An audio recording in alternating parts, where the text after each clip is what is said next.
It started with a knock on the door. Kevin McMullen, a bank manager, was relaxing at home with his wife, Karen. When he opened the door, two men dressed in police uniforms stood outside. One held a clipboard with his and his wife's names on it. "There's been an accident," the man said. "You need to come with us to identify a body." But the moment Kevin stepped outside, the mood changed. One of the men pulled a gun and pressed it to the back of his head. Inside, Karen barely had time to scream before another man grabbed her, wrapping an arm around her throat. She was dragged to the floor, helpless.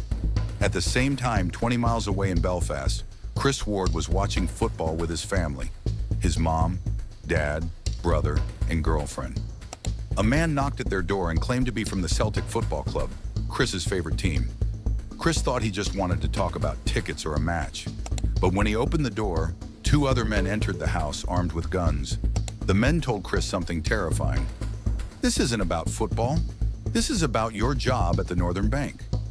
Chris and Kevin were now both hostages in a carefully planned crime. Their families were being used as leverage. "Do exactly as we say," the captors warned, "and your loved ones will live. If not, they die." The criminals had a plan that would require precise timing, nerves of steel, and insider access. Kevin and Chris were the keys, literally. The bank vault required two people to open it. That week, the two key holders were, by coincidence or design, Kevin and Chris. Before we dive into the topic, don't forget to subscribe to Crime Unsolved for more incredible stories from history. That night, Kevin and Chris were brought together. Their hands were tied. The captors were calm, almost professional. They whispered to each other, clicked their tongues, or jingled coins to communicate. One man holding a knife did most of the talking. The gang handed Kevin and Chris two mobile phones, one labeled K and the other C. The phones had only one number programmed into them. These phones would control the entire robbery. Instructions came slowly. The robbers explained the plan piece by piece, warning again and again.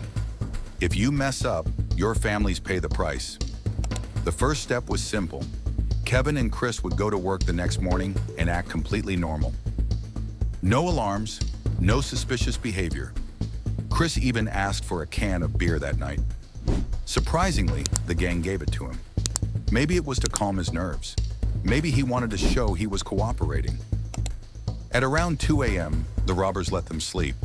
"Tomorrow's going to be a big day," they said. At 11 a.m. the next morning, Kevin and Chris got into Kevin's car and drove to work. On the outside, nothing seemed different. Inside, they were terrified. Chris's shift began at 11:30 a.m. Kevin's started half an hour later. Together, they pretended everything was normal. No one at the bank suspected a thing. The robbery was timed for exactly 5 p.m. Before that, they made 3 phone calls to the gang, each confirming their progress. The calls were also a reminder. "We are watching. Don't make a mistake."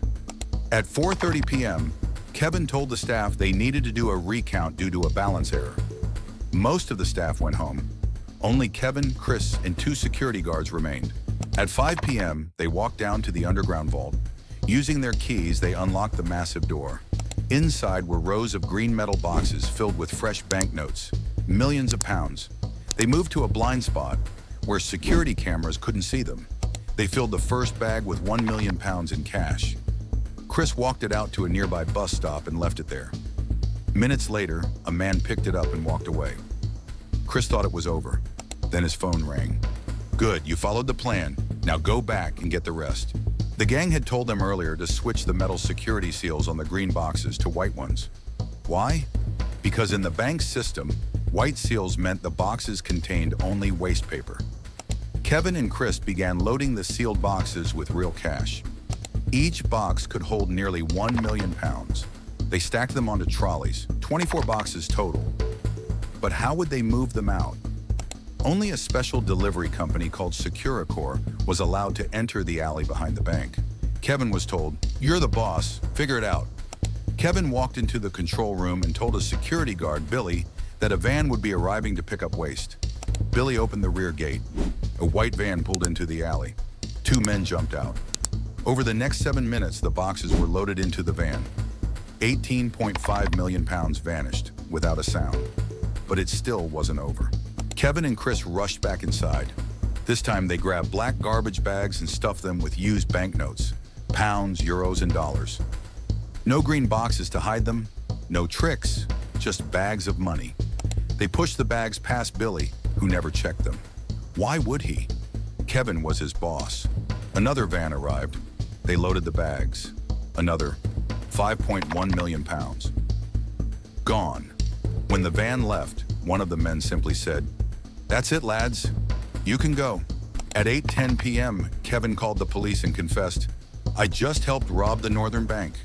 But the police already knew something was wrong. A young couple walking by had seen the suspicious van outside the bank and reported it.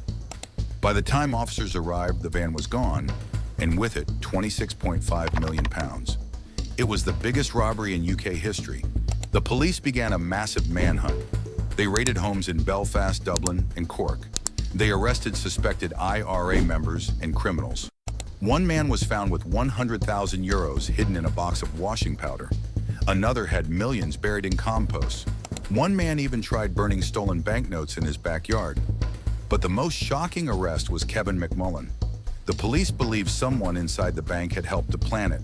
Kevin fit the role: high-ranking, access to the vault, and calm under pressure. He spent a year under investigation. But in the end, police had no evidence. No phone records, no money trail, nothing. He was released. Then they turned to Chris Ward. He wasn't management, but he had scheduled both himself and Kevin as key holders that week. Suspicious? Police thought so. He was arrested in 2005 and went to trial in 2008.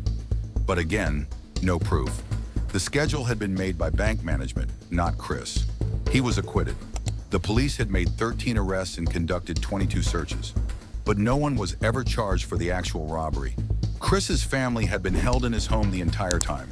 Kevin's wife, Karen, had been taken deep into the forest and left in an abandoned cabin. The robbers had promised another woman would care for her.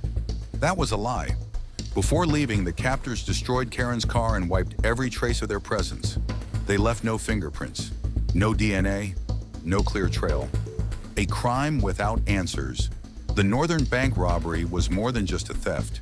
It was a perfect operation.